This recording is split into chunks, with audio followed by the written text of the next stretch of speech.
What's going on, everybody? Welcome back to the Barbells and Trails podcast. I'm your host, Bret, back with Riley. Yeah. Riley's here. I'm here. Let's go. He's so excited. Round of applause. Round of applause for Riley, because we just love him And so Bret. much. And Bret. Yeah. We're both straight gentlemen. Yeah, that's true. Yeah, we are. Don't question it. Bromance, though. That's all. Like, everybody knows that. Like, come on. Exactly. See, he gets it. Yeah, you do. Anyways, wow. What did you do to the place, dude? We decorated. Oh, my goodness. Literally 3 minutes ago. No, like 4. It's fall, so here we are. It is October. Flannels. It's better than us waiting and forgetting until like midway through November. We've done that before. So I think we did that last year. So like, we'll probably have this until December sometime. Is my best bet. Are you looking for? I feel like this year has gone by very quickly. The fall has. This fall has so far. It definitely has. Like, I don't know what it is about this year, but I feel like it has slightly just flown by. Like. Yeah. But at the same time, I feel like certain things that happened at the beginning of the year, I was like, that was this year. Like, it's just weird. It is crazy. How much has happened. The election is right around the corner. Like, what, 20 days? Less, I think. It's the 3rd. So, it's the 22nd? Yeah. So, yeah, we're not far. Like, we're like 10. No, what? 10? It's not 10, but we're like 12 days out, 13 days out. Yeah. So it's like 20 days until like we'll find out kind of thing. Yeah, thank you. Yeah, it's closer to that. It's gonna be interesting. I think I'm probably gonna early vote, honestly. I think that's probably better gonna be than the waiting easiest. in line forever. I think that's the easiest thing. The thing that's interesting about this is, at least in our state, like, there's already been like some numbers ran, not out of like who's polling higher, but just in general, the amount of people that's polled. I think this year, and I think this is similar in a lot of communities, not just like locally to ours or even in our state, but I think first time voter registration and like people that are voting is higher than ever. And also, so far, mail-in ballots and early voting is way higher and breaking records than it ever has. No, I don't doubt. This might be one of the most significant elections in our lifetime. That's literally what Trump said. But it's very true. It really is. And so it's kind of crazy to see. I'm glad people are turning out. And if you're listening, obviously it might be too late to register, but still, if you are registered, please go vote. Oh yeah. In the end, I don't care what you pick, but just vote. Just do it. Like, every American has that right. I won't lie. This is my first time voting. I didn't vote in the last election. So I didn't either. I tried. You couldn't. We went there and they were like, "Hey, you can't." Yeah. Wait. Why did? Huh? Because my mom thought I was registered. Oh, okay. Because when were you 18 technically for the last election? Yeah. Oh yeah, you were. You were. Yeah, barely. Yeah. Yeah. And I was working at Hobbs. Literally, it was right next to it. So you just didn't even. So we walked up in there, and they're like, my mom thought they registered because how they did it back then. Oh. When she got her license, they just registered right there in 2. I think normally but you have to go in there. Yeah. So like when I tell them. So when I registered last time, which would have been around the midterms, it was just because like I was also changing my address, and they were like, "Hey, do you want to register to vote?" And I was like, "Yeah." Obviously, I had to re-register now, but yeah, normally that's how most people I feel like do it. Obviously, both you and me re-registered online because we're like, "Hey, don't forget, we need to do this." It's so easy too. It honestly really is. So do it. Yeah. Or well, you can't now. Yeah, you can't now. But go vote. I did it literally last minute. Yeah, you and me were both like, I think Indiana's like time frame ends either like today or within the next couple. Yeah. So we need to go ahead and get it done. And both of us did. So it's good that we did, and hopefully we're good to go. And we're I already checked mine. I'm technically good. I didn't double check, but I'm pretty sure I'm good to go. I just so I don't know if I'm excited. I can't deny I'm a little nervous to see the turnout. I'm surprised you haven't voted yet. Really? It's your first time. I thought it wasn't. Huh. Oh, really? Yeah. No, I didn't. So last time, I feel like the stakes weren't as high, if you know what I mean. Yeah. Compared to now. And if anything, I feel like last time I didn't pay as much attention to it, or just politics in general. Mm-hmm. And I didn't feel like strongly for or against either party at the time. Because in all honesty, when Biden was coming in, he was a lot better than he is now. Jeez, yeah. Still obviously not great, but it was a lot better than, like, even in that 4 years. He actually made common sense. Yes, in the 4 years, he's gotten worse conditions. He's declined. Yeah, and so I didn't like dislike him. I wasn't paying attention to policies and Trump. I was like, I feel like he did a pretty good job. I know there's a lot of hate, but I haven't kept track or stayed up to date. So I was like, I was like, it's kind of whatever. I mean, then again, we both were just younger, so like.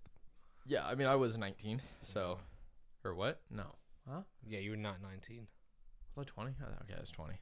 Sorry, I don't know how old I am. Wait, 4 years ago? Yeah. I was 19. Wait.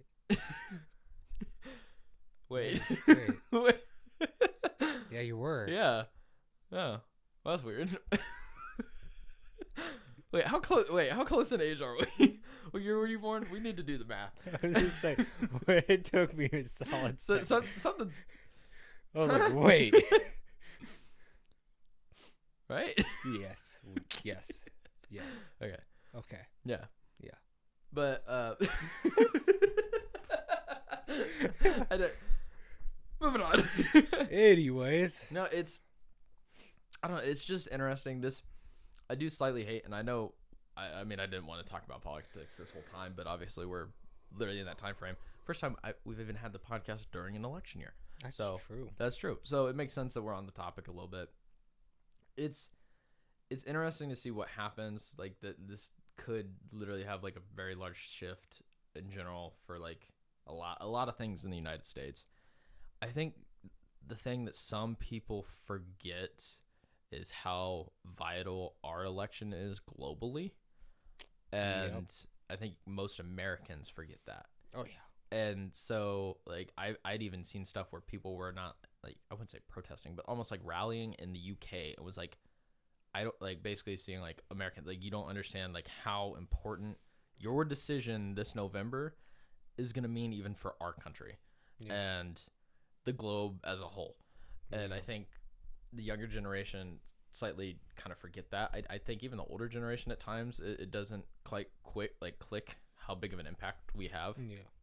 I think it just kind of like it's something we don't think about daily, and it just kind of spaces. I want to go on to that. Okay, so I saw, of course, I was on Instagram today. Yeah, I saw that, and they were like, the amount of stuff that actually comes through, like the United States and out, like. Of course, we're all connected in the world.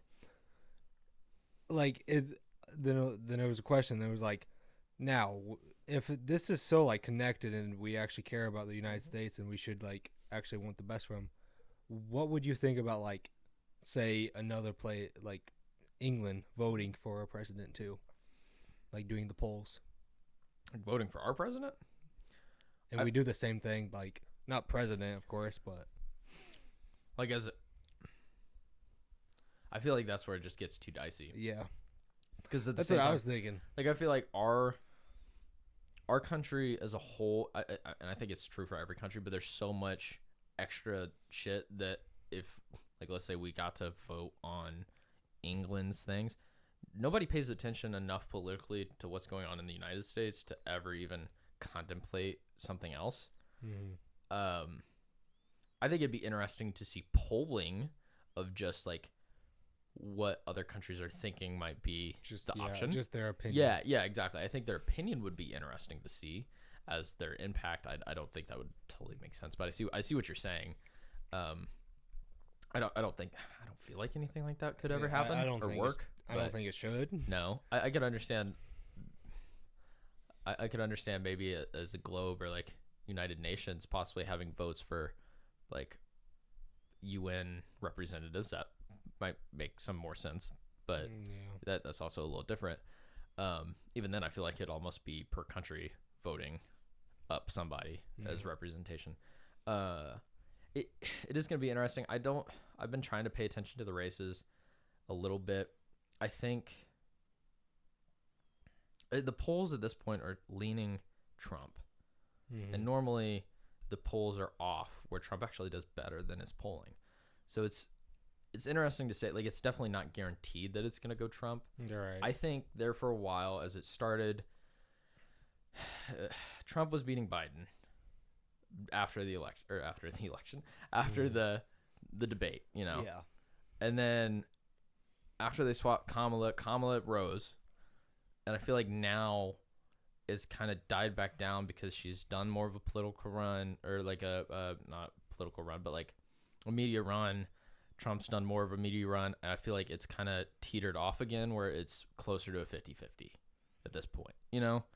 And I feel like one thing that makes a lot of sense that I heard Andrew Schultz talking about, he's like, I think that he was saying this comically, but at the same time, I think he was kind of being serious. It's like in a lot of liberal cities, it's like I think there's a lot of undercover like Trump supporters that don't want to state their opinion because of where they live, and they don't want to deal with ridicule or social things. Fair enough. And when Trump was on the up and Biden was on the decline, they could finally kind of speak out because it's like, hey, he just obviously ain't. He just can't do it. And then when Kamala came out, they kind of went back into hiding. And then now that she kind of done a media run, hasn't necessarily been the greatest, and Trump's come out and been like doing well. It's just. The thing is, I can go on the opposite of that because I feel like I've seen way more people actually coming out saying who they're going to vote for. Like actually coming out and like not just hiding it. Yeah. I feel like that used to be such a hidden thing, and I don't know why, because I think it's an American right. I think you have the right to. I think people are just scared of each other, to be honest. I think so, and I think like back in the day, at least in like my grandparents' generation, the reason why people don't talk about it is partially because of like the social aspect of like you don't want to accidentally cause almost like a aggravation between somebody just because of who you voted for. Like, because with some people, if you were like, hey, I voted Donald Trump, they're immediately going to be like, what the fuck? Like, whatever. Or vice versa, depending on where you are or who you're with. Exactly. Even though, like, it shouldn't matter. Yeah. It really shouldn't matter that much. Yeah. But people, like, I remember at a young age, and honestly, I should probably talk to my uncle about this, because even at that age, I was like, what? I remember asking, I think it was the 2008 election with, was it McRomney and Biden? Or not Biden, sorry, Obama. What?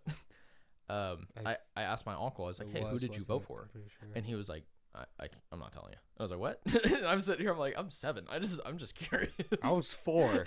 Like, okay, it was either 08 or 12, but I remember I asked him. It was one of Obama's, and he just didn't tell me, and I was just like, why? Like, I don't have like a political point of view. I'm a child. I literally was just like, so who'd you vote for? And he's like, I'm not talking about it. I was like, what? Like, as a kid, I think we were at Pizza Shack. And I remember I was like, huh? Like, what? Why can't you talk? Like, I didn't see the issue with it, and I still don't. I see why people don't. I mean, I just don't. I hate that it's still so divided. I can see him not telling you because he was afraid you might have told your parents. Or if your parents voted for the opposite. Yeah, or family drama, you know. Or you didn't want to, like, sway me one direction. It's hard to tell. And, like, even my grandmother, like, we talked about it today, and she's like, well, I don't want to sway you. I was like, you're probably not. I can tell you right now, you're not going to sway my opinion. Right. I don't care. Mm-hmm. I'm just curious. And so it's just interesting to see. I think Trump's done well on his media run, though. Oh, I think so. better. I think better even than his vice president. Oh. J.D. Vance? Yeah. Yeah. I mean, I just listened today to J.D. Vance going on Theo Von's podcast. Yeah. It was like a 2-hour conversation. I was like, well, that's cool. And even J.D. Vance, like, dude, he is so knowledgeable. They lengthened their conversation for like an extra 40 minutes because he was just having a good time and they were talking. Dude, that guy is insane, honestly. His brain works. The thing is they didn't talk a lot politically. Like, they talked about certain things. I mean, fair enough. But it was also just a conversation, which I like. Like, I like being able to get a conversation from a politician than just see bullet talking points, you know, or the same political questions that are always asked. Because it's is he a Christian? I'm pretty sure. I'm pretty sure too. But like they talked about addiction and like so that did lead into like obviously opioids and the border, and so it did lead into stuff like that because like his mom was an alcoholic and she's been clean for 10 years. Theo's dealt with that and dealt with substance control issues and stuff, so he's gone to like AA and and stuff like that. So they like related on that front, and he talked about like the economy growing up in like Ohio and how his family got there and like background. So he's a very smart guy. I think he's very smart.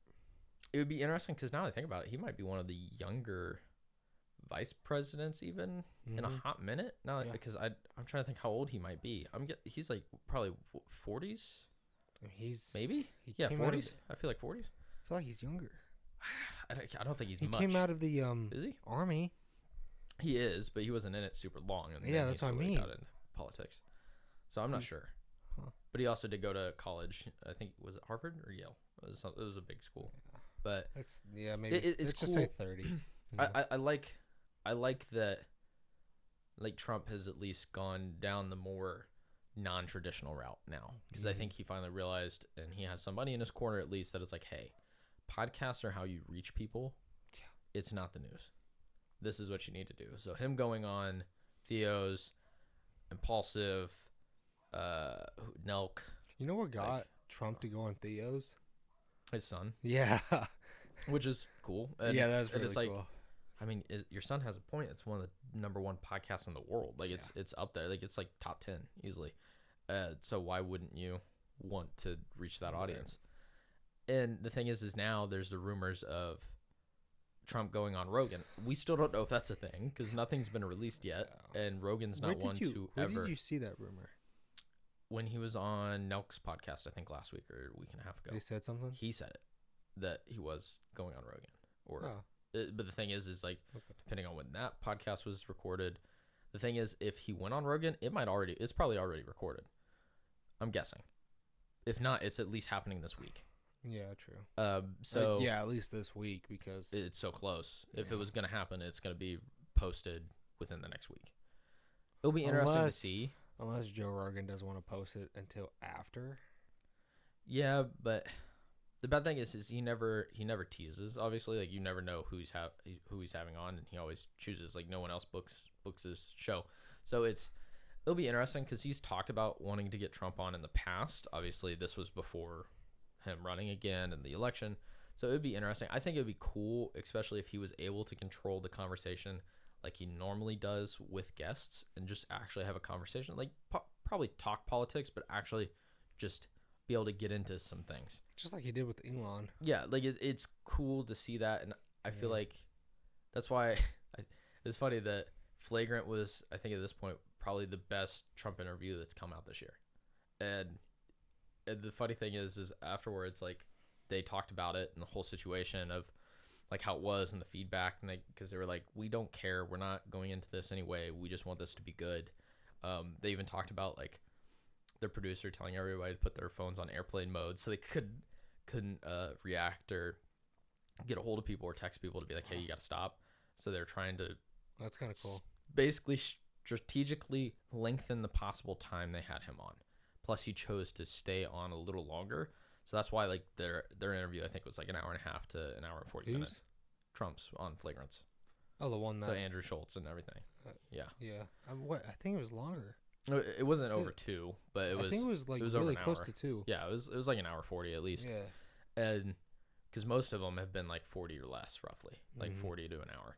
So it's cool to get, like, a lengthened thing. But it was weird because they were like, we weren't sure how this was going to go. We assumed that the right was going to run with this as like super positive and that the left was going to hate it. But he's like, the weird thing is both sides liked it because the left ran with it as Trump got laughed at by a bunch of comedians and then ran with it that way, which I mean is kind of true, but it was more laughing at the whole situation. I don't think they were laughing at him. I think they were just laughing at what he was saying because he was funny. Like it was a good conversation and you got to more see him as a person, which I like.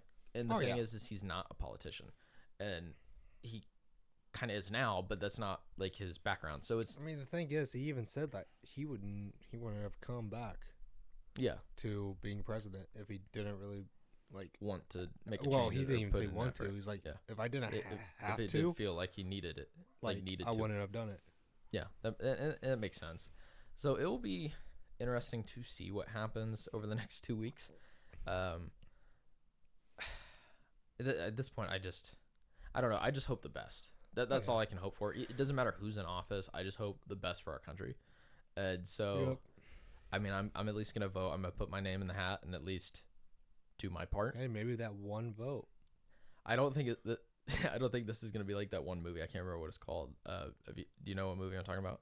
There's a specific movie that came out in the 2000s, and it's about one dude that his daughter snuck in and voted for him, but something messed up where basically the entire election came down to one man's vote because they realized he didn't, his daughter did, and it was such a close race that it was literally down to one guy. So both candidates basically are trying to butter him up and talk to him and do all this stuff, and so basically trying to sway him to vote whichever direction.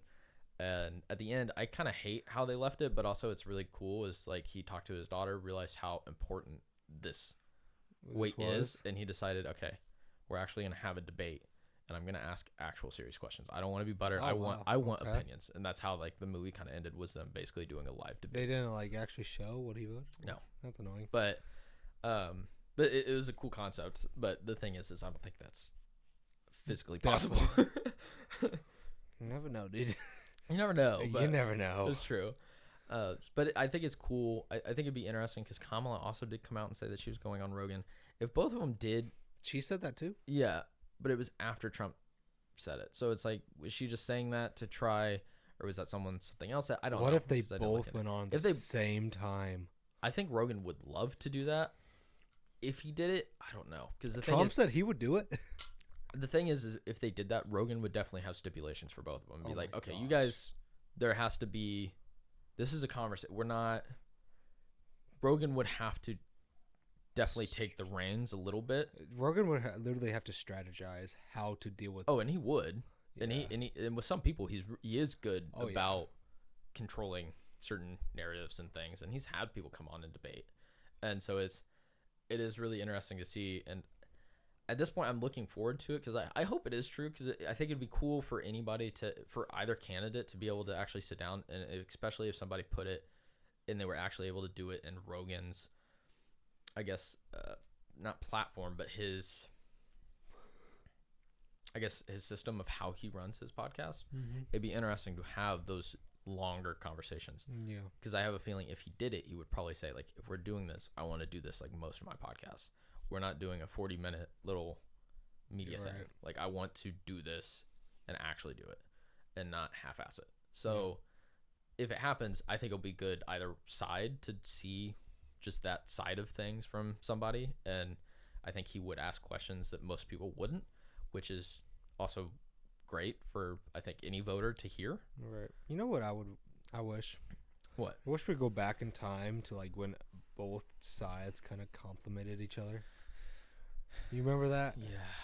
Like, yeah, that is one thing. Even after the debates, I did see like old clips of old debates, and it's like, yeah, that is one thing I even told my grandmother. I was like, I understand why this debate ended up that way, but I wish a debate was just a debate of ideas and not policy. Opinions. And opinions can be involved in that, but not going at one another and just trying to bet. Like, because like I've seen clips of old debates, like they're very respectful of the other person and their ideas, and they're just here to talk. Who was it? I think it was, pretty sure it was Obama and probably Romney, I think was who it was. Yeah, anyways. It depends on which election. Well, even Obama was like, yeah, I really don't care which side you guys pick, but I just hope for the best for them. Mm-hmm. And if you guys pick me, then I hope I can do the best I can or whatever.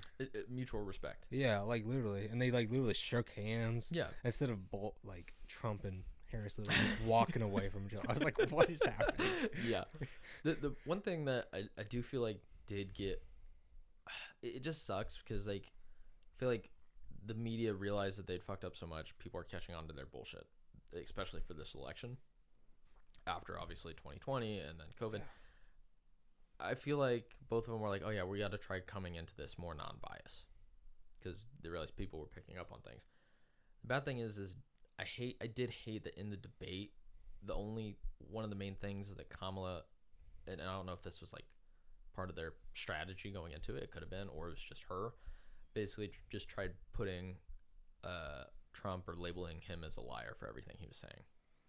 And then later on, it comes out, and literally, I've seen people where they went through all the things that she stated, and they were like, "Here's literally 7 instances where she lied about what she said, yet she only said that Trump's lying about everything he was saying."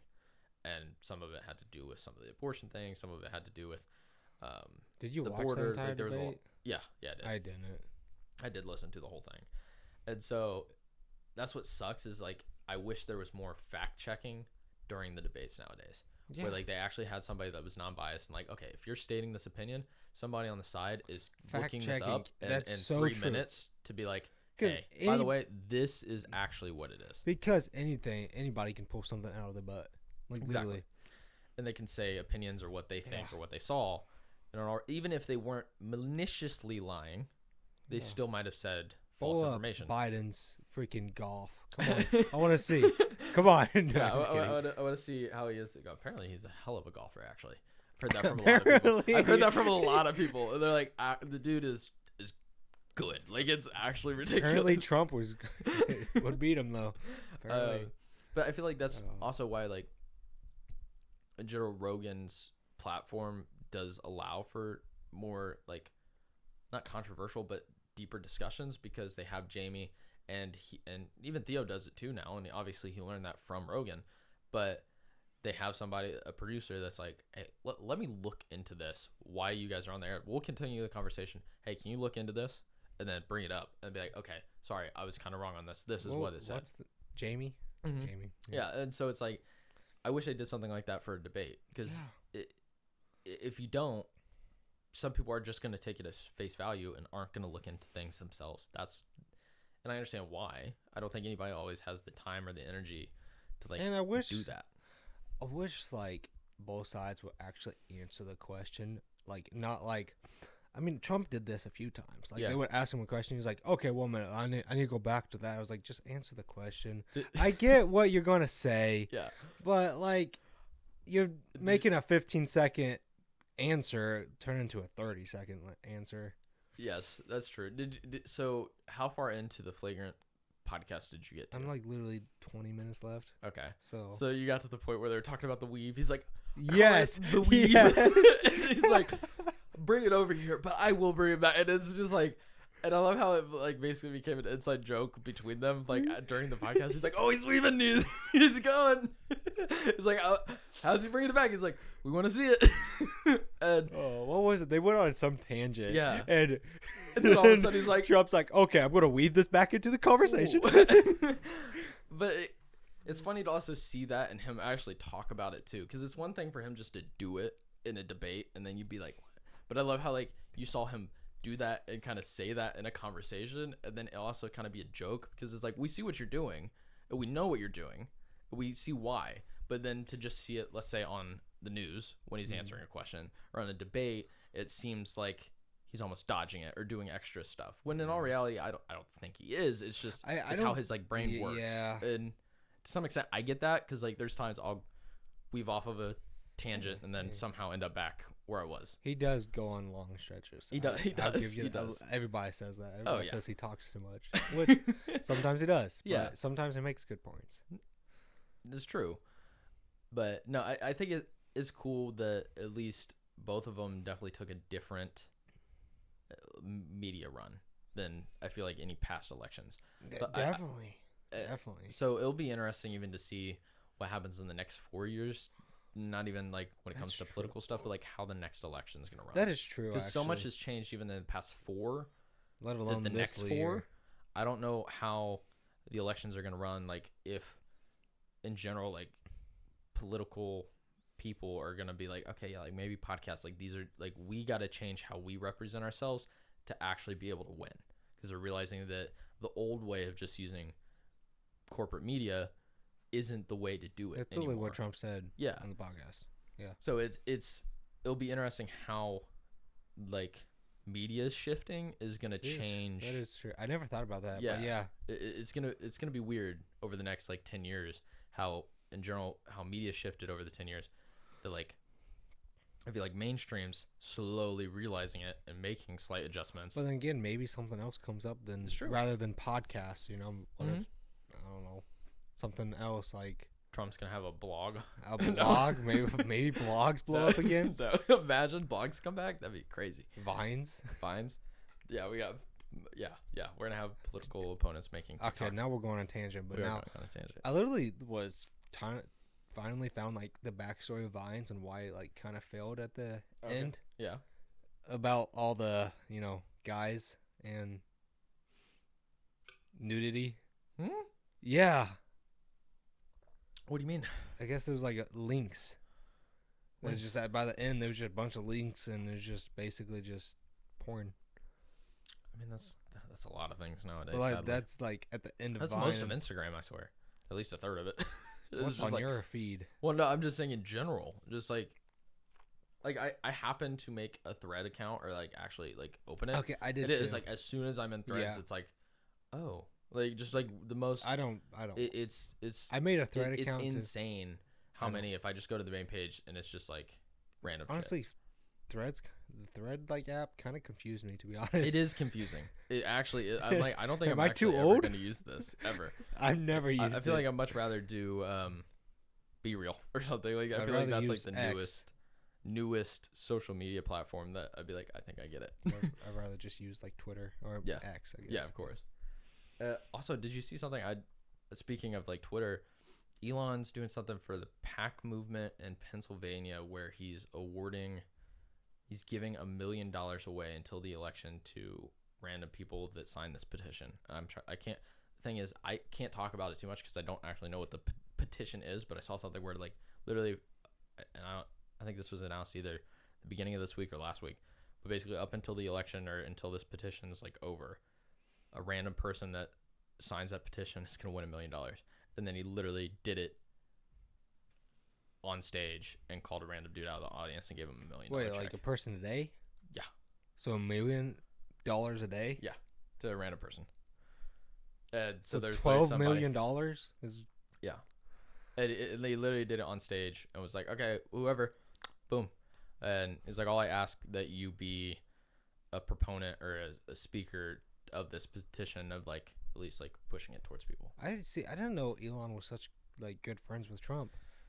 Did you? Well, know I mean, it makes sense. I've never seen them like pictures of them together. But Well, I don't know how close friends they are, but that's I think what Trump says. Like they're really good friends. Oh. Like they went to he said that they went to some rally. Oh yeah. And Elon drank a little too much. Oh. And really? he literally got stood up, and he was like, "You vote for this man." It doesn't totally surprise me, but it makes sense. I mean, he's a corporate guy, business dude. Like it, yeah. Yeah, I can see it. I just didn't know he was going to be like open like that. But I feel like that's with him even like doing Twitter and being like a proponent of free speech and stuff along those lines, it makes sense that he would lean, especially at this point, more right because of things that have happened on Twitter over the past 4 years. He probably knows more than a regular person does. Oh, for sure. So I mean, he has probably some of the brightest minds in a lot of industries that he works with on a daily basis. So it would make sense. But I guess speaking of media, supposedly Mr. Beast's new TV show is coming out sometime this fall. And he was talking about it. I think their budget was $100 million, and this was what was initially released and was in like the news cycle. I think it ended up being more. He said altogether during the show, they gave away $20 million. What's the show about? It's a game show. It's a Mr. Beast game show, right. and Amazon just said, "Here's a bunch of money." Yeah. I don't know how many episodes it is, but he said that they probably broke 60 plus world records between the amount of people in a game show, the amount of money, the amount of cameras used. He's like, I don't think you understand how many cameras we use for some of these things. I don't know what all, like, cause he didn't talk about it much. Like he didn't go into detail. It's going to be crazy. Oh yeah. But he literally said that we ended up giving away about $20 million, and the main prize pool, I can't remember what it was like 5, but like just total gave away like 20 million. I don't know. Honestly, he said he built a city. He built a small city in the middle of nowhere. That's how big. He's like, just to do like one episode, our budget was like, we spent like $15 million. It's like, what? Like, it's literally That's basically so much gonna money. be. It's basically gonna be a Mr. Beast video on steroids. Dude. Like, that's exactly what it's gonna be. I feel like so many people are just putting up money nowadays. Like, Well, because it's crazy. Well, because they realize the pull he has, that it will garner enough attention that they're like, why wouldn't we? Like, his YouTube videos on his own. Well, even Squid Games, how much was that? What he did, like 4 or 5 mil. Yeah, and he literally profited on that. He said that. Oh yeah, for sure. I mean, Yeah. well, it got 260 million views, or probably more at this point. It's crazy. And so it's like when he averages 100 million views an episode Amazon, or a video. Sorry. Amazon partnered with him. Mm-hmm. And I remember that. I remember that happening, like last year. Kind of forgot about it until he brought it up, and I was like, oh yeah. Honestly, Amazon's actually making some big moves. They really are. Yeah. Like partnering with Mr. Beast, but they also bought TNT. Do you know what that is? That's the it's the it's with Shaquille O'Neal, Charles Barkley. Yeah. That's over basketball. Oh. I mean, they bought that, and they gave 3 of them like 1 year, like Contracts. however, yeah, 1 year contracts, and they gave Charles Barkley like a 7-year contract or something like that. That's cool. It'll be crazy to see what Mr. Beast does and how big this is, because if that's truly what it is, like the thing is this will reach a larger audience than just his YouTube, because I feel older generations like know maybe who he is, but I mean, it being on a streaming platform, like I don't think my grandmother's gonna watch it necessarily, right? But at the same time, like it might make more sense for somebody to be a TV show and it be like a game show. What is it gonna be on? Do you know? Prime. Like it's gonna be on Amazon Prime. Okay. Well, I mean, that makes sense. But it'll be interesting to see what happens. Like, even if eventually like Netflix or something does more stuff with like something with like the Sidemen along the lines eventually, or things like that. There's a bunch of potential, because the thing is YouTubers know what to do and how to make things interesting and fun and intriguing. And catch people's attention. But sometimes obviously they spend a lot of money, but they're also working with limited funds to obviously some extent, where it's like if you get a big media corporation or like Amazon Prime Video or Netflix to come in and say, hey, we're sitting on billions of dollars and we're throwing hundreds of millions into TV shows, we'll give you $20 million to do what like. For some YouTubers, they'd be like, yeah, like we spend maybe a few $100,000 on a video, but then to be like, hey, by the way, here's a budget of 20 million. Do what you like. Yeah. What like that's where it just gets crazy. Like, I don't even know how many contestants they had, but I think it's literally hundreds and hundreds. It might be over 1,000 contestants on this TV show. Like cool. That's what's crazy about it. What's the game show like? What's it about? I don't know. That's the thing. We don't know, but it's Mr. Beast-esque like style. So would he copy something? I don't know. I don't think so. But yeah, he literally said I don't know if he's gonna put his own spin on like Family Feud or something. Oh no, I don't think so. It'd be kind of cool, but like they could do that with that kind of people.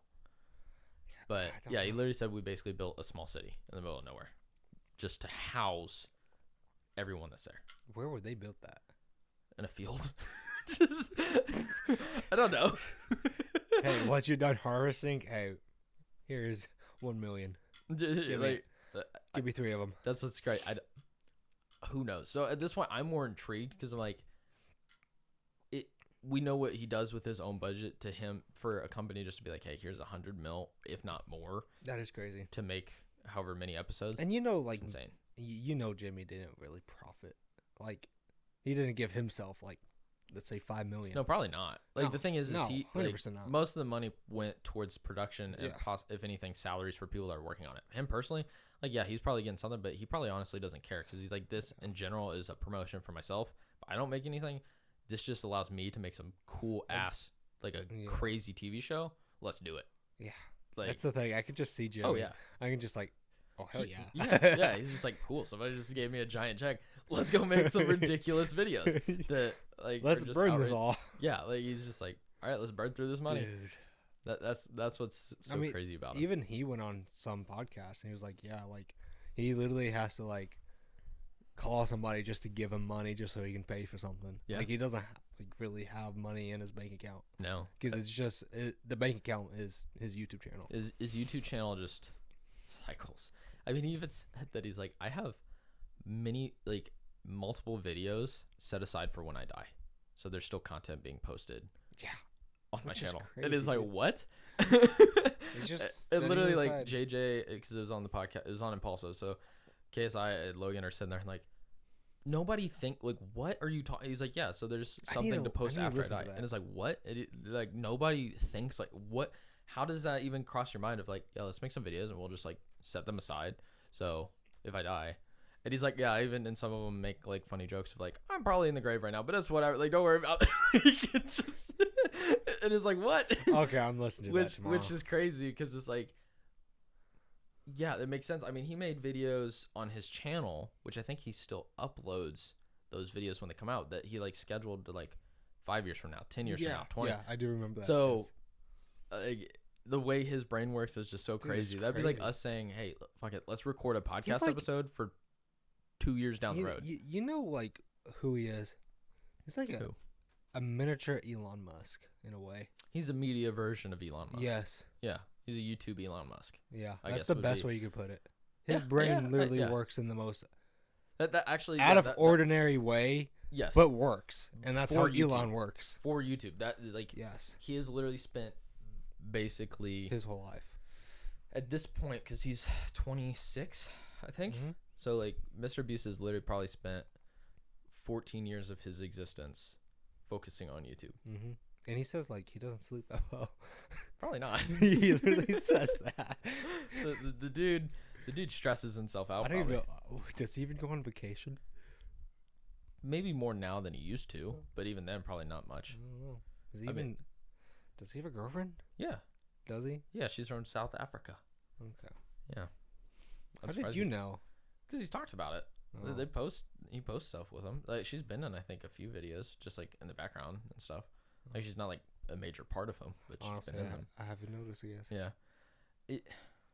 It's actually absolutely crazy. And then you have like him and Logan and them doing Lunchly and like all those other stuff. Like it is. Insane. You know what's crazy?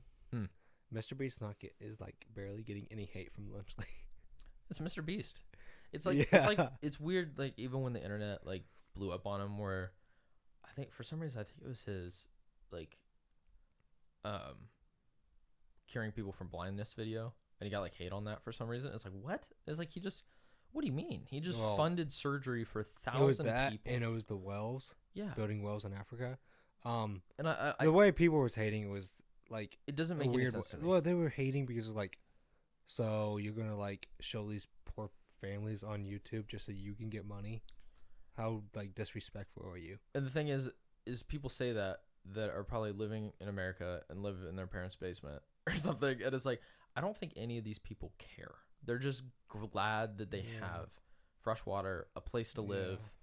they can see. I don't think they give a shit about And then again, why like, or how. I mean, then again, yes, Mr. Beast shows like, Yes, like, but when he But built it's like even genuine. houses, it's That one- genuine. that- He breaks down crying in some of these videos because of how emotional the experience is. I And mean, he's definitely gotten stronger from that. Oh yeah, it's like I don't even think he realized the impact like some of those videos would probably have on him in those instances. Like, but that shows his genuine character of being like it touches him just as much, even though he's done crazy stuff like this all the time, and he's Mhm. given like random people hundreds of thousands of dollars and like random stuff. But even just to go help somebody and provide housing or build a house in Haiti or It's build a a well different somewhere. side of gratitude. It is. And it's like these are things that people truly need to survive. It's just not. Like, did you watch the YouTube one when he built houses? Mhm. That one was It was like cool. some of That's those so cool. houses that people were living in. Was just It, was just sad. and then like he literally built a charity, a foundation, and made a channel dedicated to putting money to help people when it comes to food banks, Mhm. building shelters, providing He's shoes. built a few shelters too. Mr. Beast philanthropy is absolutely insane. The stuff they've been able to do. Like I've heard one of the main people he hired that was working with him on other stuff that basically takes care of that, and he's like, yeah, the things we've been able to do But with the this thing is is, insane. that guy that like, is a holder of everything, Mm-hmm. he doesn't want to get paid. No. Yeah. Yeah. Did you know that? Because It's all just charity. I think he was doing something along those lines anyways, and then Mr. Beast was like, hey, could you help Yeah.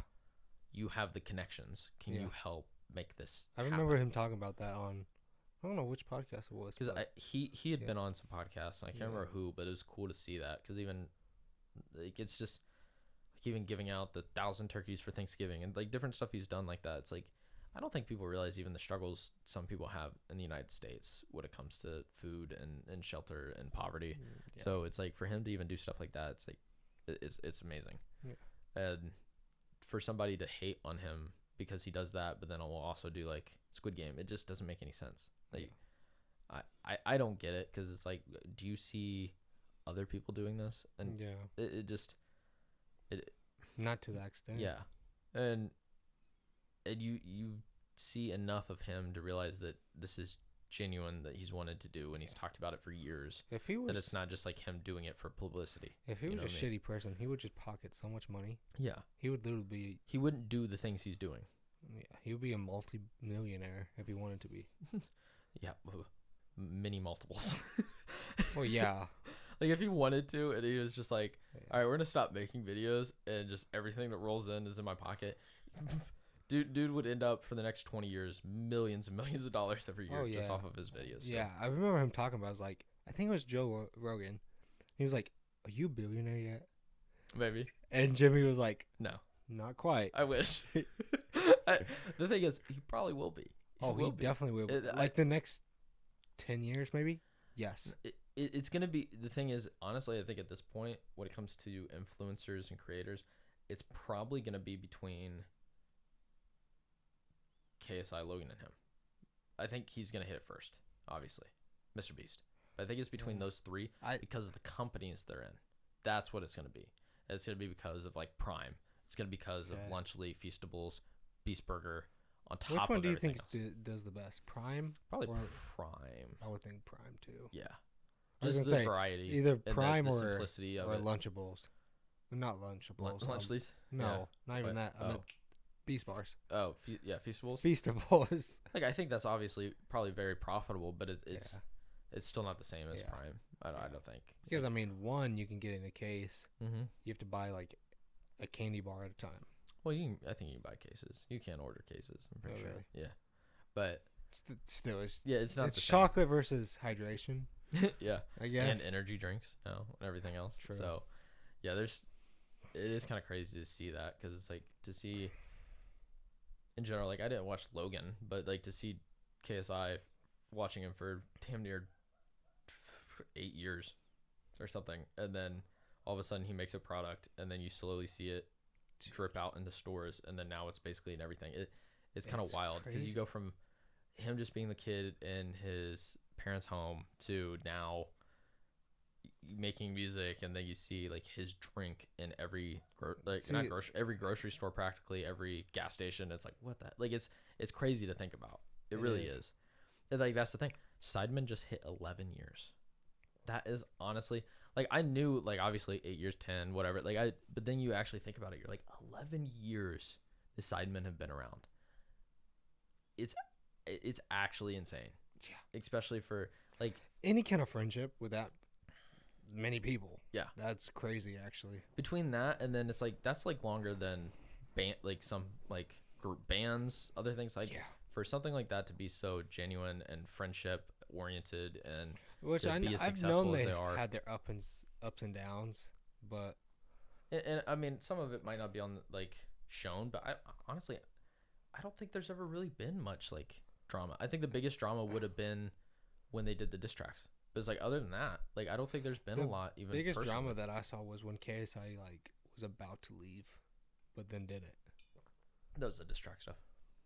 That was all around the same time. That was what started the diss tracks. And even then, some of it was, like, actual anger, but then some of it was just like, what's just wrong with this? Because we're getting ridiculous views. Dude, Harry actually needs to get in the music business. That's bro. He's so funny. He does. He's so funny. He needs to start beefing with, like, specific YouTubers, because he makes the best diss tracks. But the thing is he doesn't care. Like, that's the thing. Exactly. Like, I'm saying, he doesn't make his own YouTube videos anymore. Did you not know that? Like, he basically just does Sidemen. Like, half of them, that's what they do at this point. Like, most of them are like, okay, I'm going to do Sidemen. That's the big one. Me to do my own stuff might not make, it really doesn't make sense for me, or I don't have the time or energy. They have like other businesses on the side. The Sidemen's the big one. I mean, they don't need to. Yeah. And Technically, so they really don't need to. I mean, it's like Toby has his clothing line, yep. which is cool, and they've done that for years. Like, I think Josh technically has a small clothing line too. Oh, I did not know. Sidemen has one on their own, which is growing. They have a store now. Did you know that? Yeah. And a vodka. Like, dude. The thing is they'll be the first UK media billionaires. Oh, probably. If they keep going like they are. Oh, yeah.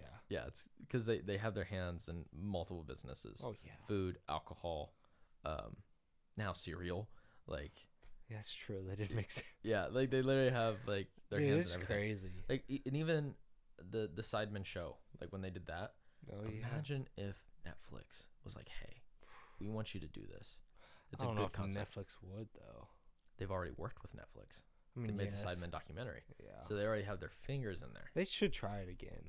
I think they already signed on for a season, They already agreed that they're doing a second season. Oh, really? Yeah. Sweet. But as of when it will all be posted, who knows? It might not be till next year, obviously, but it's like that could actually become a format and then do something. That was actually, I love that. It was so good. It actually, I don't watch reality TV, but I was like, this is good. This is fun. I just loved watching YouTubers just beef with each other. It was so funny. Like, it's just. Oh, what's his name? Specs. My sweets guys. Sweets. Bruv. I need a. Dude, oh my gosh. I hated that guy. Bruv. I actually did not like that guy at all. He was. It's so funny, and it's fun that they also threw creators and people that don't really. Some of them don't really do YouTube, but then they threw them into YouTube settings and things that they normally do. They were like, let's make some of the concepts we've used, and then turn it almost into a reality TV show. It was honestly that's what was cool. fun. It was really cool. So I think it worked out really well. It'll be crazy to see what they do in the future. Did you see the comments on like a few of those videos? And it was like literally this guy said bruv like 37 times or whatever in 2 minutes. The funny thing is now that's an inside joke with them. I don't know if you pick on some of their videos. They'll say it, and it's just like, because even they were like, this is hilarious. Like, this is great. Bruv. But it's like that's how sometimes that's how stuff on the internet grows, is even just like snippets and clips and things that happen. Like, imagine if they had Kai or Speed in one of those. I can see them having that. Or like speaking of one of them. Oh, sorry, I'm going back. No, you're good. Did you see he had John Cena? Oh yeah, Kai. Yeah. Dude, Kai is something else. Dude, he really is. Did you see that he played against like 9-year-olds in basketball? No. He played in a tournament. I did listen to somebody else, and they were talking about Speed, and they're like, the thing is if this kid wasn't doing the ridiculous shit he is, he could be an athlete. Like, he would be an athlete. He would be. He actually would. He's actually insane. It's actually ridiculous. Did you see that he tried breaking the backflip, doing a backflip? No. In a day, like how many? I forget how many backflips in a day he did, but he did like 106. Like between or like something like that in a row or something. Yeah.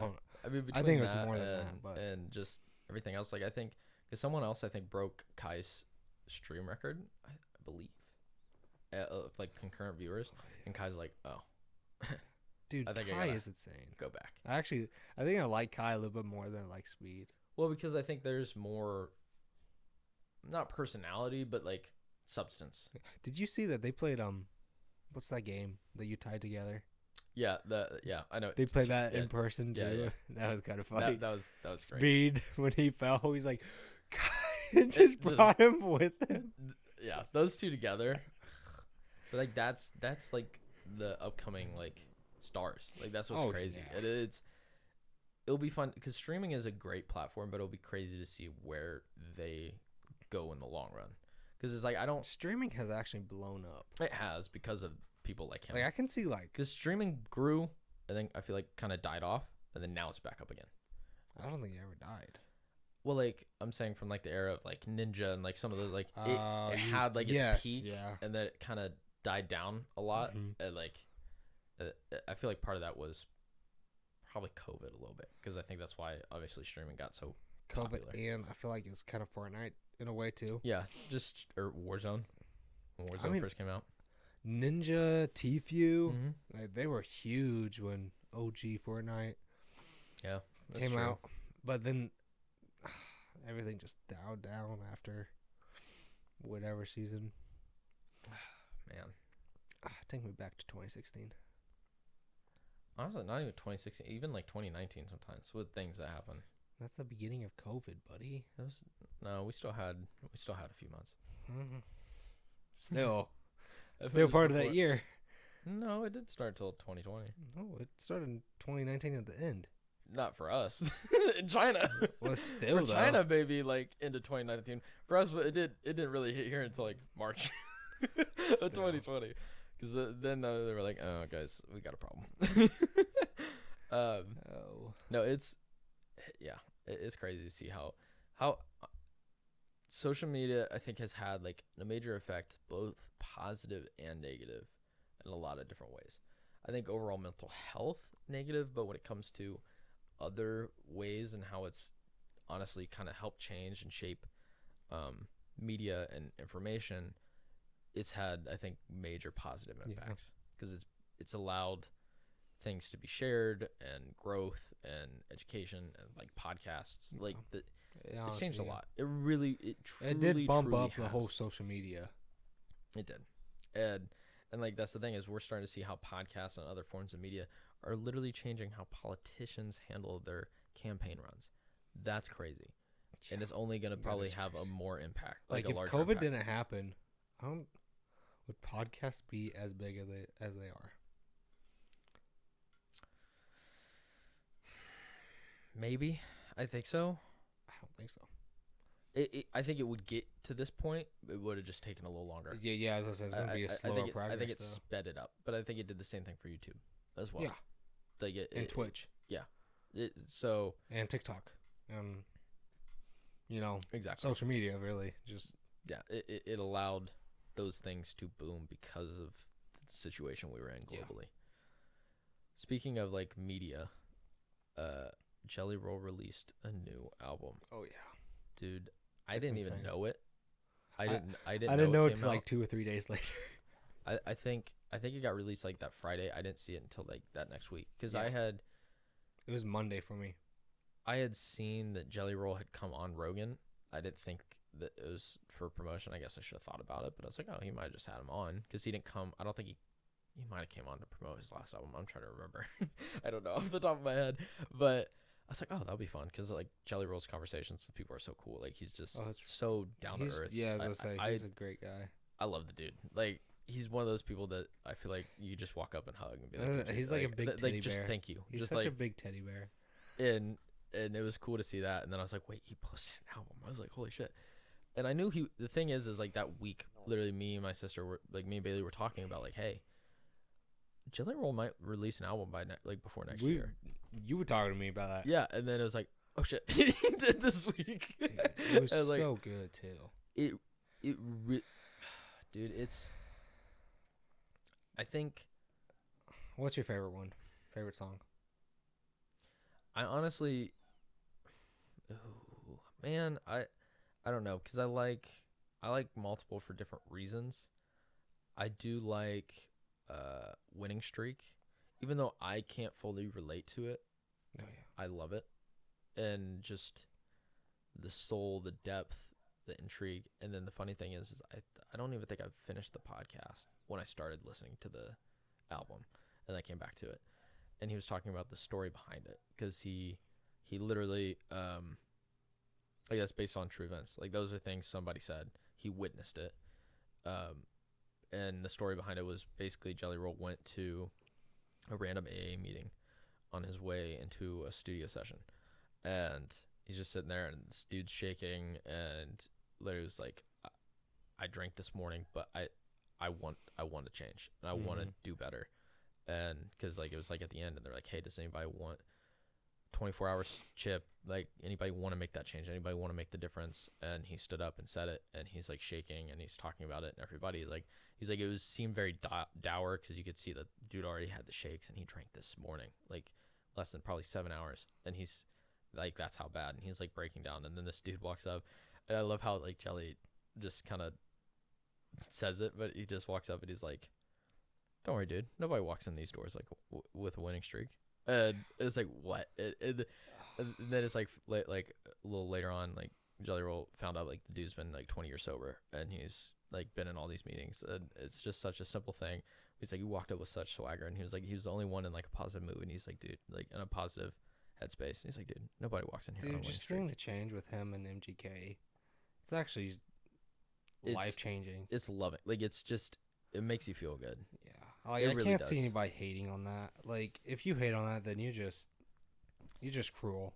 I'm sorry, I will say that, but like, yeah, they're doing the best they possibly can, and in my eyes, they're succeeding. I think the thing is now I feel like music is so not polluted but diluted with artists, but there's those specific ones that I feel like garner attention and fame because at least nowadays I feel like it partially because of social media and podcasts, but because of that genuine connection, not even connection, but the authenticity of them as a person. Okay, yeah. And you really get to feel them in their music and their journey and their soul. And I feel like Jelly Roll is definitely not like the world's greatest singer. Like he's no Beyonce, he's no Ariana Grande. But the story and the depth and the soul you feel in his music. Oh my gosh. It literally, first time I listened to the album, I just played it from the start. I didn't want to shuffle. I was like, let me just start from the top and work my way down. 20 seconds into winning streak, I'm sitting there with chill. Like literally have like goosebumps. And it happened to me multiple times throughout the album. And it's just like, there's something about his music and the story and the way he builds and tells the stories and how he produces his music. It literally touches your soul. I don't know what it is, but it just... You know what it reminded me of? I don't know. Reminded me of the Post Malone song. What's it about? He was talking about Cowboys game. Because his dad worked for the Cowboys. Yeah. But I forget what it's about, but he like went back to that. Okay. And some player like inspired him or something like that. Yeah. But it kind of just gave me that same feeling as that song.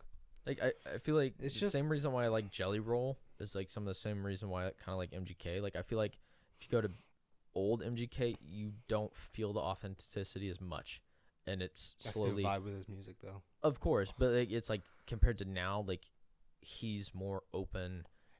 Like he's changed in that way. It was like he was a MGK back in the day. He was like closed and would let like no emotion bother him, I guess. Yeah. Or no emotion out. But like now, I mean, of course, like him with Megan has helped him a lot.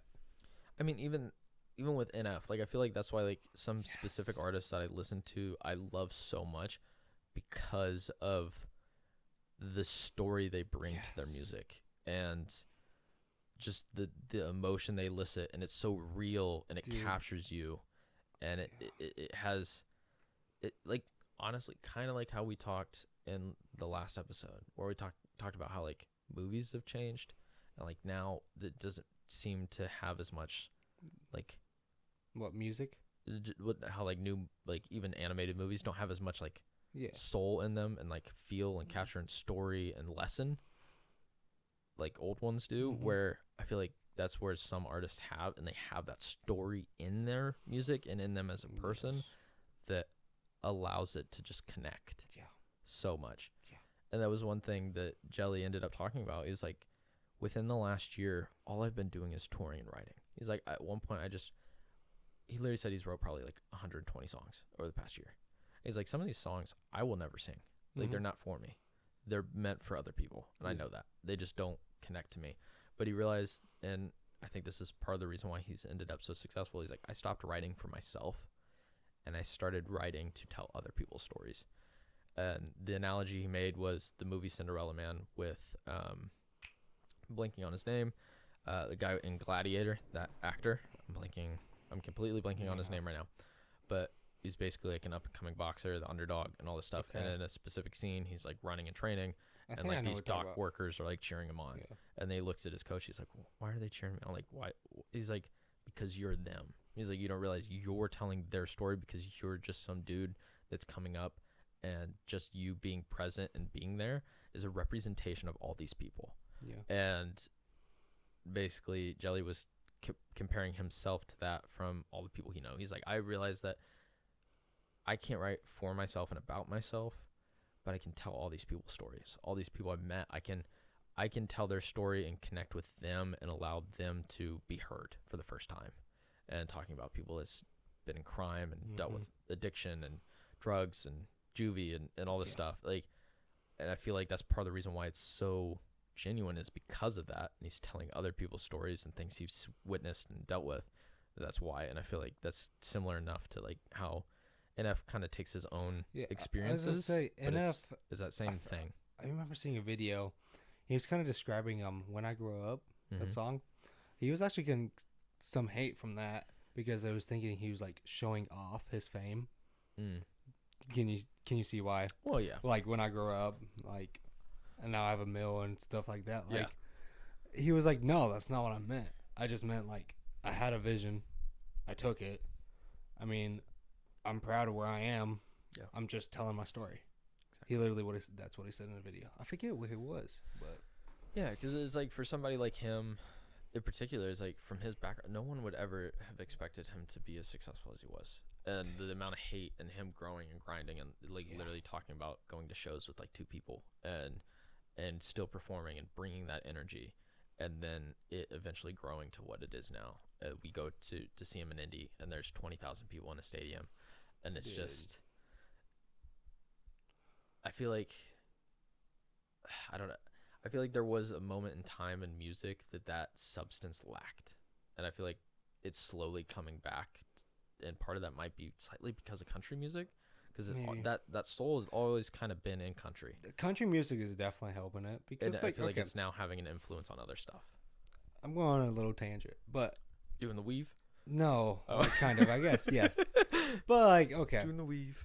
Sometimes I go to my DJ just to listen to music because he does shuffle. But like every time, like he does like, okay, now I'm going to just play you top songs of the week. And I always skip every song because I just face it, like they're not good.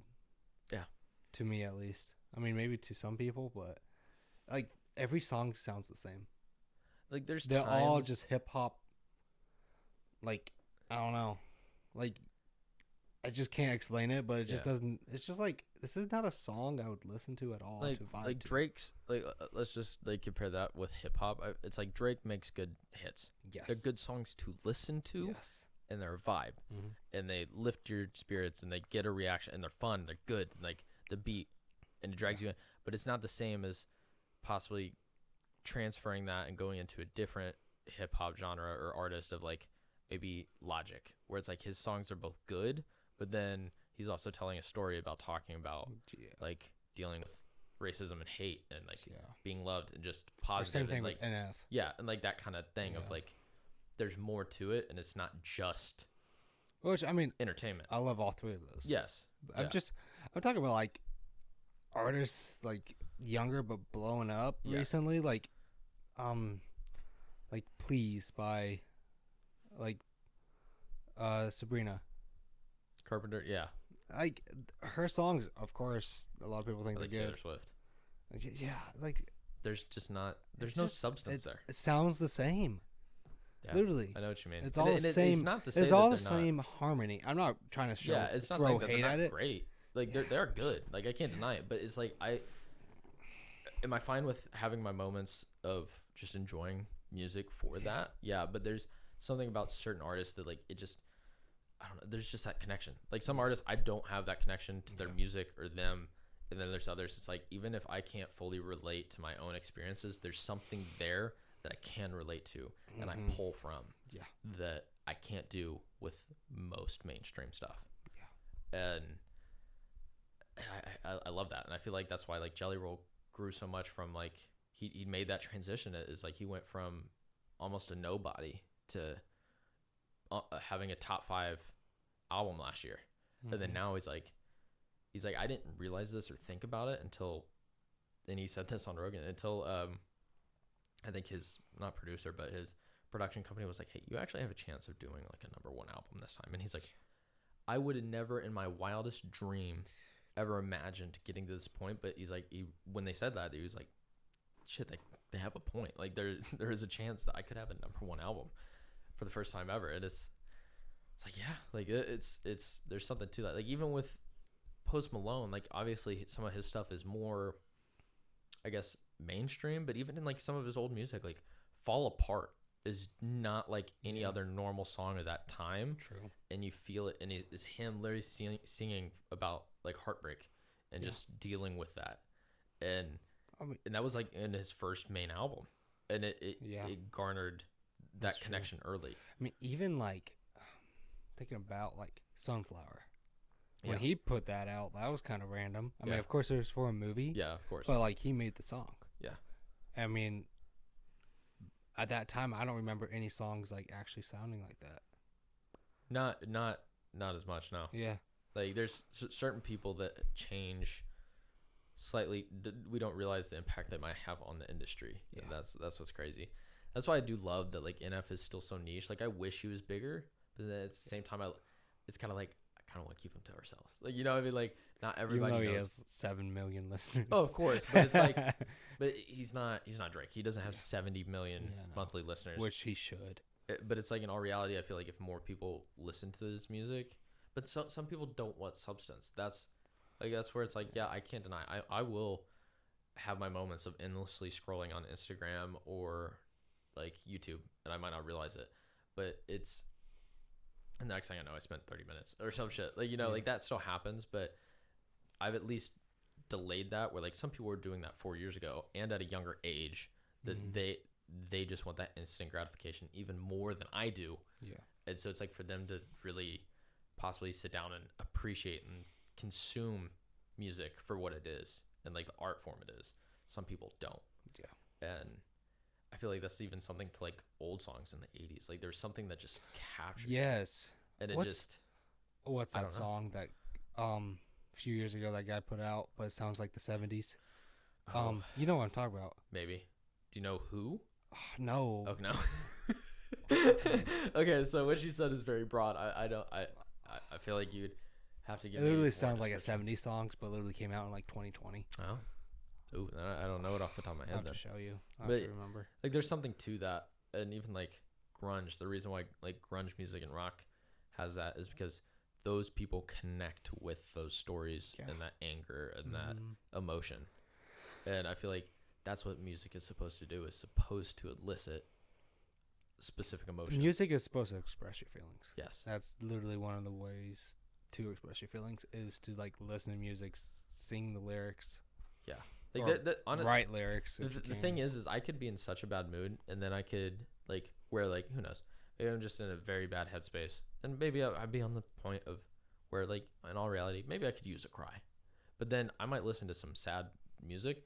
But there's something about that, it changes my spirit. It actually makes me happy, which is weird, but it might be like kind of depressing songs, but it's like that music kind of shifts, and it's like I can sing those lyrics of whatever depressed emotion it is that's in this song, but it like changes how I deal with it, and it expresses it differently. See, I've never had that. Really? Yeah. Like there'd definitely be a point in time where people would, but like my mom would probably be like, that's such a like dark song, like why do you like that? But it's like there's something. I've never had like being sad and listening to sad music make me happy, but like if I'm happy, I'll listen to happy music. Of course I'm happier. I feel like there's something about it because it kind of helps pull that emotion I can out. see that. It just never happened to me. That's interesting. Like even like my mom mentioned it to one song from like the band we went and saw in Indy, Red, White, and Blue. Yeah. And I think it's called like Light It Up, and it talks about like being in your 40s and going to the liquor aisle and like grabbing that and just like kind of dealing with your emotions and not feeling like you're enough or you fucked up or like stuff like that. It's like it's a depressing song, but that somehow, because I think in some ways those kind of songs allow you to realize that you're not the only one also dealing with this. Like this is something a lot of people deal with, where I feel like sometimes you get in such your like own headspace that you think, why is this only happening to me? Kind of thing. Yeah. If you get in that dark side. Yes. And then when you listen to that music, you're like, I'm not the only one. Like these guys are listening to it. Okay. Yeah. That like yes. They're singing about it. That's some of the songs with NF. Yeah, exactly. Definitely. It's like I'm not the only one that is dealing with these same struggles. That's why like therapy session is one of the top 5 songs. Like as a song and just to listen to, it's not a song you're just going to listen to and jam, but as a song for the story and and everything in it and what it brings, if you listen to the lyrics, there's so much to and it. Now if another person just listens to me listen to that song, like, dude, are you okay? Yeah. Like, yeah, dude, I can never be happier. Exactly. Like there is something to some of those songs. Yeah. And it's such a good song. Yeah. It really is. Music just touches the soul in such a way. It does. And especially if it's done right. But there's definitely a lot of music out there that's just for fun. I don't listen to that music as much. Kind of like you. Like I kind of skip over some of those. Yeah. But there's other artists that it's like I could listen to them all the time. I think I just like songs with more of a story now. Yeah. I think that's the best way I could put it. Mm-hmm. Like I like a storytelling song. Yeah. That's why I kind of like some of Noah Kahan's songs. Mm-hmm. Like Stick Season or even Maine. Like that's a good song. That's like too. with like, let's just say like 24 Karat Golden. Okay. Makes big hits, good songs. But it's not the same where it's like I could listen to those and those are fun, but there's not songs I want to listen to on a daily or like something like that. Like they're good music, but it's not, I don't feel like it's art as much, or if it is, it's art in a different form. He's trying to make something that's good, but not put a lot of his personal emotion into it. Like you can feel when someone else puts their soul into their art, kind of like an artist. Like if there's just some dude that threw some paint on something, it's like, what? Why is this like modern art nowadays where some people are like, dropped a banana, nailed a banana to a wall, and then that sold for $500,000. Like literally that happened, and it sold for however much. It's like that is not the same as like paying it, like looking at like a Picasso or like some of those people where it's like there is something in that you can feel the energy that artist put into the time and everything into that work. Why am I spacing the painter's name?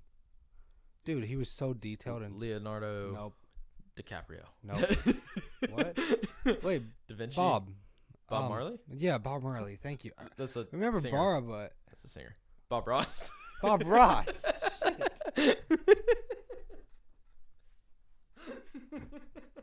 Anyways. Yeah. Fuck you. No, sorry.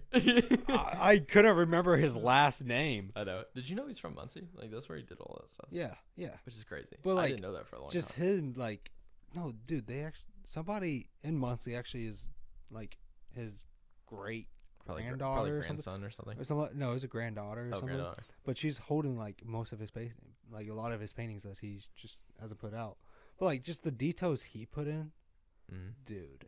You know, I would love to actually watch one of his old videos and just be like, I'm gonna paint. I'm actually like, I think there would be something so therapeutic. It's very hard. Have you done it? Yes. Really? Tried. When? When I was younger. Oh. But Like I feel like one day you're just gonna come home. I'm just gonna be sitting in there with a canvas, and Bob Marley's gonna be on the TV and be like, "Happy trees, happy trees." but the thing is, he does it too easy. Like literally, he's like, "Okay, just mix these up. Okay, just do." I'm like, but I think there is something to that. Is like if you try to make it too perfect, you kind of lose. You lose that a little bit, you know. maybe. Especially with art, I feel like art Art is supposed very. to have You have to be like loose. a little bit. Like you can't stress it. You just kind of let it slide. Let the flow go. Let it flow. Happy Weave. trees, You have to weave. happy trees, happy trees. So you just dot it. Just dot it. You don't gotta be perfect. It's like Weaving it out. And I have seen some people that's like followed it, and they're like, actually, like this, like I just Maybe. literally followed him, and it turned out decent. Thing is, I'm just not artistic, I guess. Are you sure? I mean, I'm autistic, but Not artistic. Oh well, yeah, one day. I'm pretty autistic. We all have those moments. Yeah, It's okay. Man, now I want to listen to his album more. Like even who's Jellies. I just want to keep listening to it. Like it's just even Morgan Wallen's new song, "Love Somebody." Oh my gosh, dude! It's so simple so and it's a good. jam, but it also still has that. Thing depth. is, it's a different kind of country song. Oh, it is. Like it's a whole different. I've heard somebody compare Morgan Wallen to eventually possibly being a new Elvis Presley, which is kind of crazy. Yeah, the thing is he's still pretty early in his career. Yeah. And he's blown up and made some ridiculously large songs. Yeah. And he's just going to keep growing. Some points he's bigger than Zach Bryan. I think he might be at this point. Is he now? He might be. He really might. Thing is, when was the last album Zach put out? Something in the that orange. I don't know. Right? I think so. I think that's it. But that was like 2 years ago. Or 1 year ago? Maybe it's pretty recent. Year ago, maybe? Yeah, I think so. But there's like even that song, like it's also a jam. You can listen to it. It's fun. The interminstrels, like kind of, you vibe with it. Yeah. But if you listen to the lyrics, it's also like him telling a story. Like it literally is him being like, I'm tired of the games. I'm tired of people wanting me for my fame, the money, the light. I just want somebody to love. Okay. I want that connection with somebody. Yeah. And it relates. Like even I'm listening to it. It's like, I don't got the money and fame, but I get it. It's like, it seems like nowadays in the dating, like it's basically him almost writing we really break it down. It's almost him breaking down dating today and how fucked it is, of just being like, what happened to just like having somebody that you could just love and connect with and bring back to your family, and like that kind of vibe. It's like everybody wants that. Yeah. And he expresses that in that song, in such an upbeat way. That song kind of reminds me of like Blake Shelton. Like really? His song, yeah. Which song does it remind you of from Blake? I guess that's.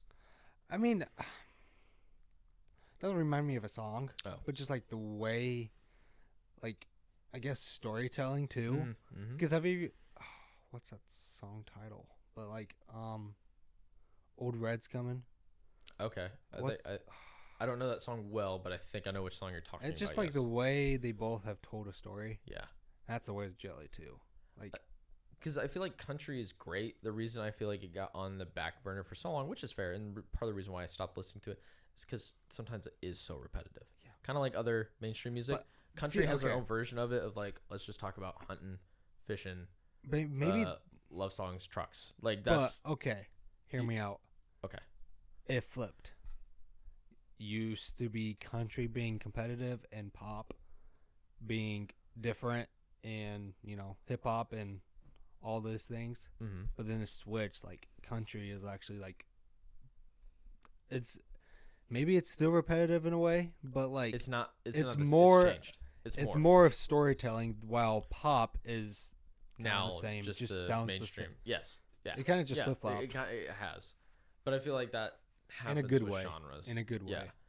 Yeah. And I feel like that's kind of what happened maybe in the 2000s to 2010s country, just a little bit. Like there's obviously still those standout songs, but as a genre as a whole, probably it got so repetitive. Where it's like, I need something a little different. Like I need somebody to change it up and still tell a story, and it not be the exact same song. It's like same something style. More solemn. Yeah. Is that a way? Yeah. Maybe that's the word. Like even with like Post Malone coming in, like it wasn't the typical country you'd listen to. Right. Like it's even the stories and the stuff he talks about in the songs, it's not necessarily the same shit you would hear from other country artists. Like it's his spin and his turn to kind of tell that country story in his way.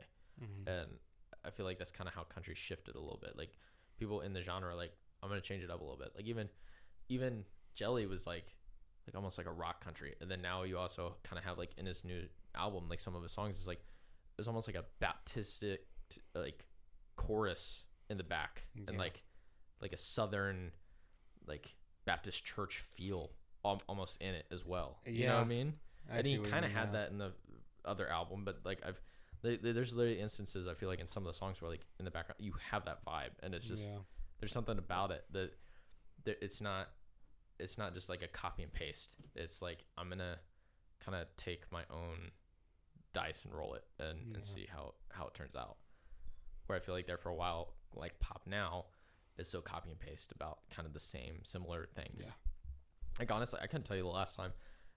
No offense to Swifties out there. I don't know the last song that like really had depth that sounded different and was changed from her. Like it's just not saying she's just not a great artist. No, like not at all. Old songs are amazing, dude. It's just there's something about it, like especially at least with the newer stuff that it's missing something. It really is. Like I don't feel like she's putting her soul into her music. And I feel like that's with a lot of artists. Yeah, I feel like yeah. it's. I do love seeing the shift though. Like I absolutely love it. Yes. I really do because I bet like, what does your dad think about it? What Has he noticed like the switch of music? Like, did you tell him anything about like actually countries coming back and stuff? Like, I don't know. I'm curious considering he did bring up Post Malone. Yeah, that's what I was thinking. Like, I'm wondering if he has listened to like because Post I bet Malone's like country artists. older generations, so they knew like countries coming back. I bet they would be pretty hype. A little bit, but my dad was always more on the rock side of things. My dad was always on the countryside. My mom was country. My dad was rock. My mom was because my dad grew up. He was in high school and middle school in the 80s, so it was 80s hair bands and like Led Zeppelin and like, AC/DC. Same with my dad. My dad was a band kid. Ah. You got it.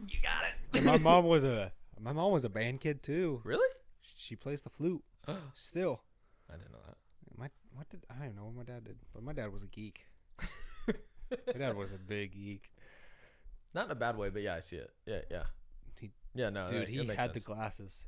He had the glasses? He had the rectangular glasses. Literally, boom, boom, boom, boom. He had the glasses. He actually had hair, though. Not surprising.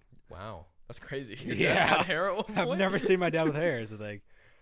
I haven't either. My dad shaves, though. Like, the thing is, my dad has hair. There's stuff there. He just shaves. He's stuff here from my dad. Well, my dad at this point, yes. Like, I'd be curious. How much could I pay my dad to be like, hey, just leave it for a month? I just want to see it after a month. I wonder how much it is just to tell my dad to shave it all. Just make his head bald. At this point, I don't know why he doesn't. Maybe he's just he just okay likes the little ring, half circle. That's kind of how my dad felt because he's like he saw the writing on the wall and was like, I'm good. Fuck it. I'm just gonna shave. It kind of works for my dad though. Like my dad's one. See, that I don't think my dad would look that bad. I don't think so either, considering he's already halfway there. It's not like I saw his hair when I'm looking straight at him. It's gone anyways. It's just just down the sides. It's down the sides and the back and a little tiniest spot in the middle. Yeah. I mean, did you ever hear the story about me getting my grandpa to grow out his hair? Like, the part of the reason he grew out his hair was I didn't think he could, like, put it in a ponytail by the time I graduated. And that's why he grew his hair out. That's hilarious. Yeah. Wait, which uncle? No, my grandpa. Oh, they said uncle. Yeah, no, that's why my papa grew out his hair. That's and then funny. I was like, shit, he had a man bun. Fuck it, I got to do it. Wait, you talking about? Yeah. Oh. Yeah. That's kind of hilarious. Yeah, so like 2019, yeah, he had long hair. You should make another. I'm surprised he actually did it. Now that I think about it, because I'm like, that actually is kind of crazy. How old was he? He's in his 70s, so yeah, 70, like 68, 69. That's so crazy. But I love how he did it. Hey, at least you know you have good hair. Well, he doesn't. He's bald. Like, he's balding, but he's still able to grow this section out to be able to put it up. It actually got kind of long. It was kind of funny. And then the funny thing is like just 2 had years a little later, tail, right? And then 2 years later, I ended up doing it and grew my hair out. Yeah, you did not look that bad. Bailey thought you looked bad, but I guess I think it's just such a big change. I think the thing is like, honestly, like this, I like it looks good. It's presentable. Okay, this haircut actually makes you look good. Yeah. No offense, but like your past 2 haircuts kind of showed your hairline just a little bit too much. But yeah, the thing is, It did. Okay. I have a very bad genetic disposition. Okay, I have. All right, ladies and gentlemen, we're getting into it. We're getting into. You want to go? Going I into naturally thick have of a it. big forehead. I have a big forehead There's too. a lot of surface but space. I keep my hair down. Do you see this? It's bigger than my hand. It's wider next to your hair. Your head's pasty. Show the camera. It's pasty. Yeah, like it's literally white. Like Oh yeah, I know it's I know, white. it's funny. I've never seen it. Yeah. Wow. But no. The funny thing is I've even showed you a baby picture. I was like, you look, it wasn't even there at 1. Yeah, so you can't. I know. You can't even. It's not even necessarily that it's gotten worse. It's just just what it's been. That's what sucks. But But like when you grow out your hair, you like put it down a little bit. It was kind of good. It wasn't bad. I think there's like a good middle ground, but to get there takes time. It would take like 2 to 3 months. Winter's coming. You need to. Winter's coming. Yeah, you need to grow it out. Oh, okay. Yeah. We're gonna do a poll question. Poll. Oh, I don't know. On Instagram. We'll see. Yep. I mean, I did. Should Bret grow out his hair? Yes or no? Ooh. I don't. The thing is I didn't dislike my hair long. I just needed to find like a different way to go about it. I do gotta say though, my thing is I wonder if I let the sides grow out too. I wonder how that would have changed it. You know, because it was mainly the top. Honestly, mainly the crest. It looks pretty good right now. Yeah, my barber does a good job. Your beard, it's honestly taking a switch, dude. Honestly, after the haircut, I was like, you actually look pretty good. Like your beard's actually growing in, like your mustache. Yeah, the mustache helped actually. I think it did. It actually. It really did. It's weird because it's the first time I've ever let my mustache grow. This was like one of the first places I started growing hair. Yeah. I never let it even like barely have stubble. Yeah. Like this is the place I've probably shaved the most in my life is right here. So it's on it. I was literally telling somebody today. I know it's so like random, but it's so weird to actually have hair like touch my lips or like get in the shower. I'm like, what? It's you weird. Always just do like. No, I don't. But I guess that's just you, because I always do like fiddle with this little part right here. I don't fiddle with that, but I definitely play with the beard at times. So the thing is, I always fiddle with this little part. I'll mess with the mustache. I've done it in the podcast. I've literally done this at one point. Just like But it's looking good. The only thing is, if I grew my hair out, I just don't know what style I would want to try to do, because I think growing it like I did, it didn't look bad. I think I needed to find that middle ground. Like I think it got to the point where it's too long to just hang, so like I would have to probably keep it shorter. Yeah. And then if I did it in the other direction where I kept it longer, I don't know, like the man bun just didn't work, and with my forehead and put my hair up, it made it seem even worse. But the thing is in the end, it didn't change the hairline. It just made it seem worse because all my hair was back. I know what you mean. Yes. It's not. It just shows off your forehead somehow it's more. So even though my hair doesn't cover my forehead now, pulling it back. I think it's because people look at your hair. Like when it's just back, there's nothing to look at besides the bun in the back. So they're just like, holy shit, look at the forehead. Okay, maybe you're right. Mr. Potato Head. Yeah, like, right? So, yeah. Because that's the thing. I wish I had a photo that I could show. But my grandpa, when he was like my age, literally had golden locks, like down to his shoulders. Like full head of hair, blonde ass mustache, like ridiculous. My dad had long hair too. Like, I hadn't seen that photo, and then I did. I was like, holy shit. I was like, that's where I get my good blonde hair. I was like, thanks, Grandpa. And then I get the red from my dad. Like, my dad, like, growing up was more of a ginger. Like ginger hair. I don't know where my niece got red hair. I don't know either. Yeah. That's most craziest thing. Like, my mom thinks it was her great grandma. I mean, I guess it's possible, but because still. There's none on Paul's side. Really? None on Paul's side. I mean, that's very possible. Yeah. You know, it would be cool to see if you ever did like 23andMe. That'd be cool. See like where you're from exactly. I want to. Yeah. Bad thing is I know like somewhere they're probably making clones of me and they have all my information. So that kind of sucks. But so China probably has my DNA, but it's okay. Nathan talked about it. Like, Rutherford is a knockoff. Not knockoff, I guess, but like it's usually Rutherford. Which usually we would get that a lot from other people if we say Rutherford, they're like Rutherford and spell it that way. But I forget where that's from exactly. Is it like German? Rutherford. I don't know. If I have a phone, I could look it up actually. Because like for me, literally, it made sense. I'm basically almost like a 25. Besides like a handful of like split up on the percentage. I think it is German. But I'm literally like basically almost an even split practically between German, French, English, Irish. That's basically like my my heritage is between those four. I can see Irish. Which makes sense. A little bit of Irish, but like French blonde, like German, got the eyes. Jeez, like your ancestors. What do you mean? I don't know. You're 25 each. That's crazy, dude. They got around. I don't. What? I don't know. Your ancestors, they got around. Yeah, dude. I do have a little bit of Swedish in there. Jeez. Yeah. Wait a minute. Actually, it might be sweet. Now you're like, I have no idea where I'm from. The thing is I think that's the thing I hate is I genuinely don't know our like where like I think you timeline. Yeah. Like, yeah. I have no idea. Like I don't know who like which ancestor came over here. Yeah. I don't know where exactly they were from. Like nothing. And I'm like, I wish, because that kind of we already know. You and me are both history nuts. So to know that, I think would my be so dad cool. kind of knows a little bit about where his mom and dad came from, but then again, that was the era of slavery. Like 2 generations after them. That's what I mean. Oh yeah. Because they even had like a little statue of. Oh.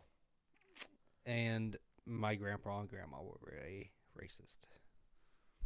Yeah. So I kind of want to know, Mm-hmm. but kind of don't. Yeah, I can't deny. There was one time I did a project on the civil rights movement, and I called my grandpa, and it was not a good idea. Yeah. And I was like, I should not have brought this up. It just gives me the bad feeling. Yeah, it's like I can't. I could never look at a human being thinking they're like an animal. No, like, I never. No, I think that was one subject in school. Like we had a specific teacher that focused on civil rights, and it would elicit things in me that I just couldn't understand. Okay. Like it was so badly where I was like seeing and hearing some of the things that happened. It's like I would want to go down south and just start bopping heads. Okay, was that the worst subject you've done? Or you had to study? Because I know what mine is. And this gave me the worst gut feeling every time we talked about it. I guess tell your story. I want to know what yours is, I guess. Nazis and Jews. Oh, well, yeah. The Holocaust. I could never. Like, literally my gut could never. Like, we even read books, like, Boy in the Striped Pajamas. Mm-hmm. We watched that movie, and I felt like puking afterwards. It's a dark part of our history. Very. I think the reason why it elicited so much is like the civil rights movement was home. It was here. It was right here, a couple 100 miles south. Yes. It's things that happened in our country, and I feel like that's why. Like obviously, absolutely terrible. And so yes, I agree. Obviously, the Holocaust is like one of the darkest times in history. Yeah, at least modern history. I don't know. It's just like did obviously the same thing to you. Yeah. It did. Like we went to museums. I've been in the Holocaust Museum in DC. Yes, we have to. And it's that one. You walk into that building. How old were you? I was gonna be a freshman, so probably like 14, 13, I think 14. actually I was around the same age, maybe like a year younger. Yeah, but I just even by that time I just couldn't. Of course I understood what they're saying, but like I could not take it. Like really? Yeah. I guess it didn't get that big of a reaction from it. It was more that like, because I don't know, because it's so bad. I feel like part of the reason why the civil rights one touched harder for me is because so much of it was documented, and there's video, and there's I think it's just how people were treated. Or like, have you ever seen the movie The Help? Mm-mm. Okay, we have to watch that sometime. Like What's that's on the list. It's about basically these at-home like maids in the 1950s or 60s in Jackson, Mississippi, where basically at that point you would have like white families, husband would work, wife would stay home, but then they'd basically have these maids take care of their children, and just the way they treated them and the situations they were in and the stories. Like watching that movie, and the thing is these are all based on true events. It's based on a book that this person actually wrote. That basically the book is her talking to all these like housemaids and be like, tell me your stories. What have you dealt with? And then broke down this book and sold it. It was a number one seller instantly. Yeah. I mean, there's a And There's then, a bunch then of they made the stories movie. just like that. Like even like the tunnels. Yeah. That they went through. Oh yeah, and then you watch the movie and it is just. I literally told my sister, I was like, I've never wanted to for some reason drive down. Well, some reason there's a reason, but drive down to Jackson, Mississippi, and just go to like an elderly community and just like backhand a bunch of 80-year-old women, like because I'm just like, Yes. how what like That's what. Yeah. What is it in you? Or like hearing of the that's freedom rides, like that was one story for some reason. I just can't look at another living being no. and just think I'm better than them. No. It just makes me sick. No, the hatred and the vile feelings that people have. Even if I dislike feel somebody so much that I would say like, I wish something bad would happen to him. Like, doesn't mean I want to kill them. No. Or, yeah. Like, the stories of the freedom rides, which was basically just people saying, I don't know if you know what it was. I think so, yes. Basically where they got on a bus, I think in Jersey, and just were like, we're going to go all the way down to Jackson, Mississippi. Yeah. And so it was some white people and African-American people that rode together. And at one point they got to a certain part in Alabama or something, and they pulled them out of the bus. They burnt the bus down. They beat some of the people half to death, ended up in the hospital. And it's just, I don't know what it is in those people that, it's just, you can't put words into it because it's so hard to describe. But it's just, I can't, like you said, I don't understand how or where that feeling came from. Even, I mean, I get it. Like some of it is conditioned from a young age. It really is. But it's still, how do you not have your own self-awareness to be like, this isn't right? Like the same thing just doesn't make sense. Same thing after that is female versus male. Like females are trying to get actually like, being by male standards and all that. But like even looking down at females, I don't do that. No, not at all. It's terrible.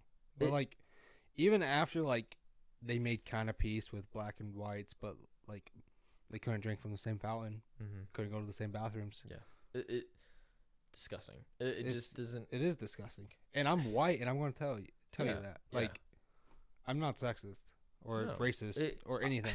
The thing is I would have been killed so easily back in the day because I would have started fights. But then again, would you?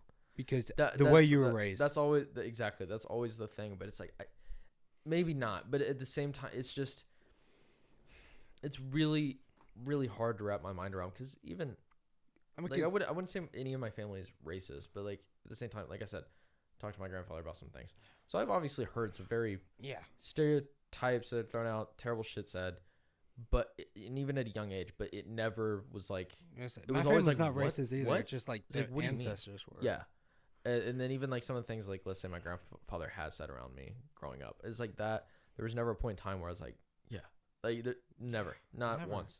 Like even but like that's the thing. While you're growing up, your brain's growing, and whatever your mom and dad feeds into you, you're gonna think it's right because you look up to them.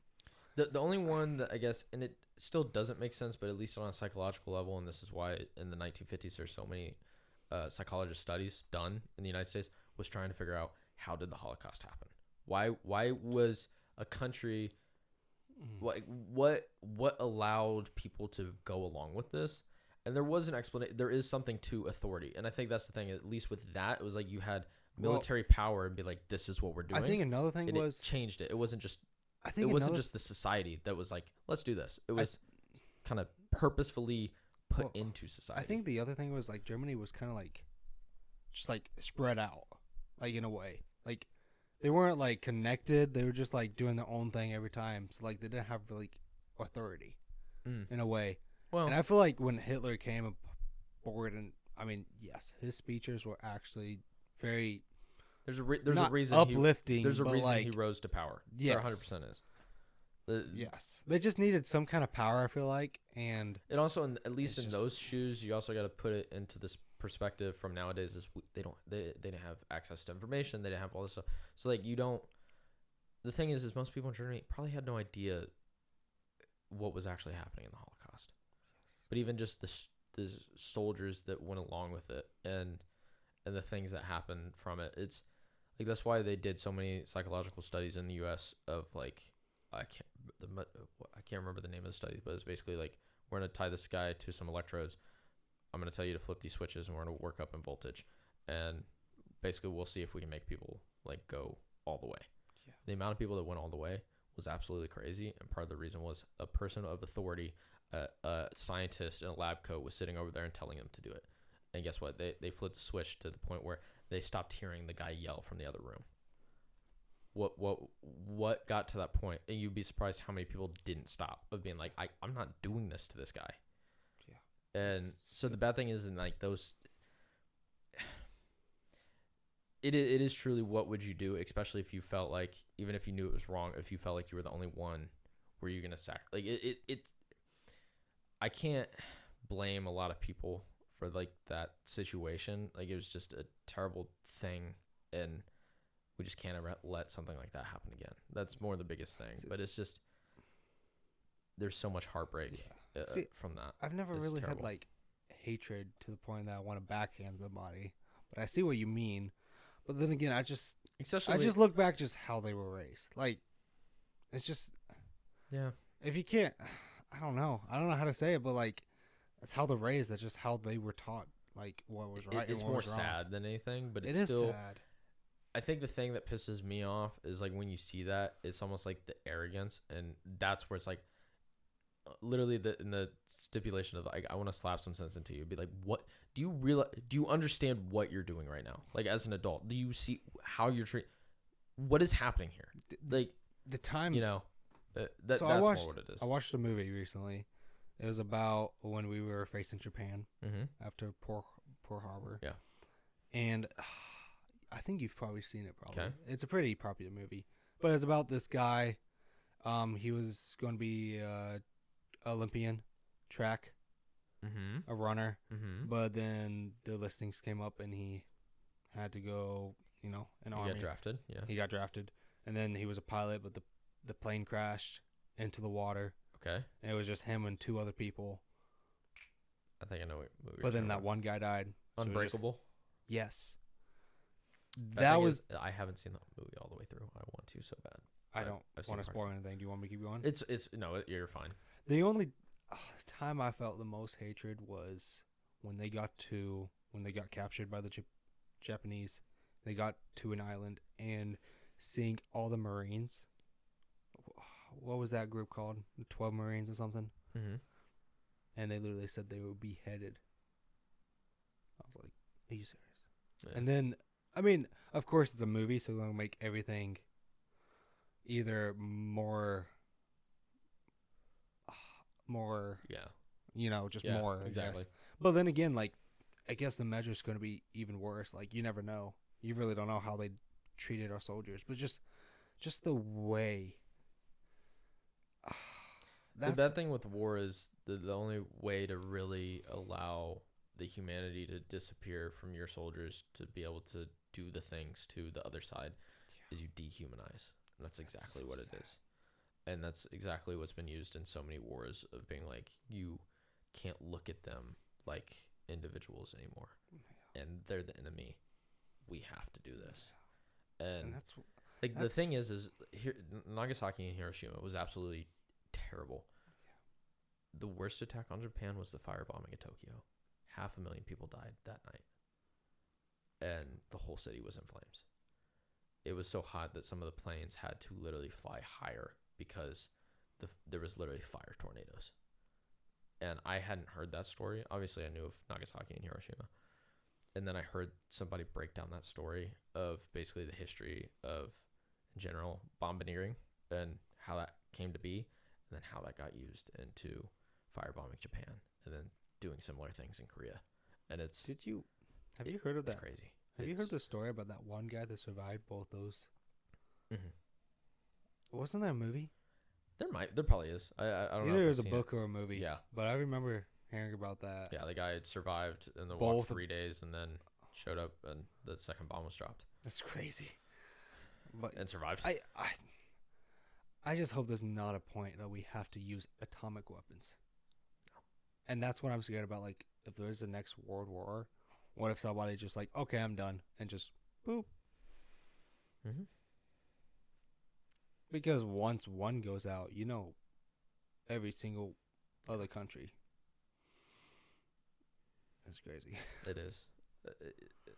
Yeah. I saw a freaking video the other day about North Korea, Mm-hmm. and there was an American student that got trapped there. Yeah. Did you ever listen? Do you know who Yomi Park is? Yomi Park. So she escaped North Korea. Yes. Well, I think she has a book. If she has a book, I want to read it. This guy is American, and I guess he broke some of their laws. Did you see that court that he was in? Literally bawling out, like, I did not know. I'm sorry. Please accept my apology. I mean, did you hear about the story? I think this was in Taiwan. A guy went over there, I think in the 70s, and like either graffitied, or it might have been something as simple as like throwing gum on the ground or something crazy, because they have really high standards in their laws. The dude literally got whipped as part of his punishment, and it was just some dude that visited Taiwan, and then it's like, what the hell are you doing to our dude? It's like, he broke our laws. It's like, what the fuck is going on? Yeah, the North Korea thing is absolutely crazy. Like, her story is so rough that it's like, I don't even think most Americans realize how bad North Korea truly is. It's terrible. I don't know what to do. How do you deal with that situation? Which part? Just dealing with North Korea, period. Oh, that... Because I don't know if there truly is. It has to come to a time that we need to break that barrier. It's either that, or they're basically going to become, which they already are, but the most self-isolated country, and they are. Yeah, but like, what? We literally, Americans are over there trapped. I'm not going to do anything about them, but like, I don't know. That situation is crazy, because it is. What do you do? Because it's America. They have nuclear capabilities. They have dirty bombs. Yeah. And if there was anybody at this point that just would not care if you did even something minor as an insurrection, it would be them more than anybody. That's the thing. Like, I don't know what to do. Yeah. What would you do? Like, even if you put like one little atomic bomb on that place, of course it's not that big.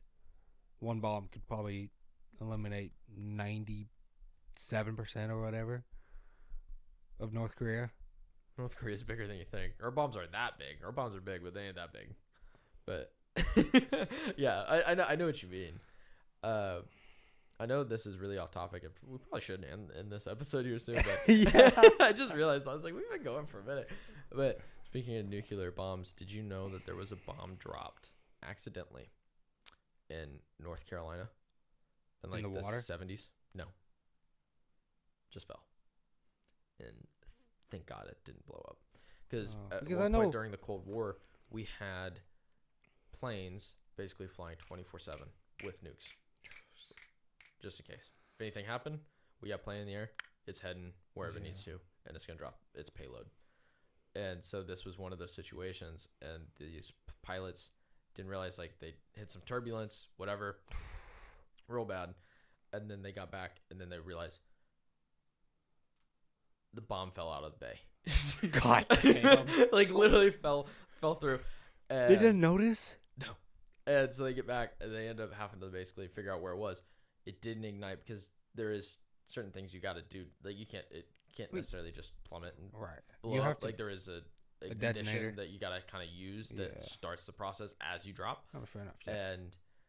And luckily it just didn't. And literally now, like, basically the government, eminent domain, like, I can't remember how big of a radius from the drop site, but there's literally a nuclear bomb that they just left because they can't. It hit the ground and went like 20 feet into the dirt, and just in a hole. And so they just left it because it's more dangerous to try digging it up and getting it out than it is just to leave it. So it's just so there's a nuclear bomb that's basically now that area is owned by the U.S. government, basically just to make sure that. What did they just left it? Did they fence it in? Oh, probably. Yeah, like it's I mean, it's definitely under guard, but yeah, they were like, well, we can't. In North Carolina. Yeah, it's like North or South Carolina. Yeah, just fell out of a plane, and it's literally sitting like 20 feet on the ground because it just sunk. And yeah. I wonder if we would feel that if it went off. Us? Yeah. We're not. Probably. Maybe. I Listen, don't we're know. not too far away. We're not super far. I don't know. We probably hear the sonic boom.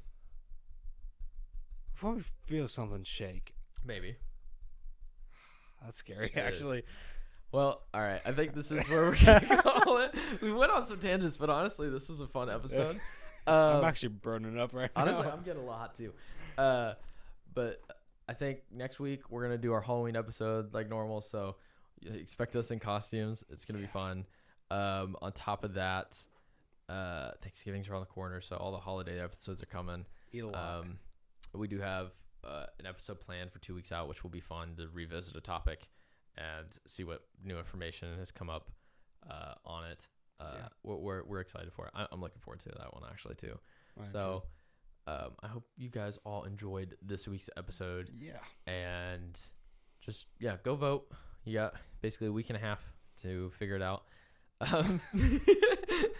So go vote. I hope you guys did enjoy it. And like always, please be sure to like and subscribe and share with somebody you think that might enjoy. Yeah. Yeah. Whoa. We'll see all you guys next week. Peace out, everybody.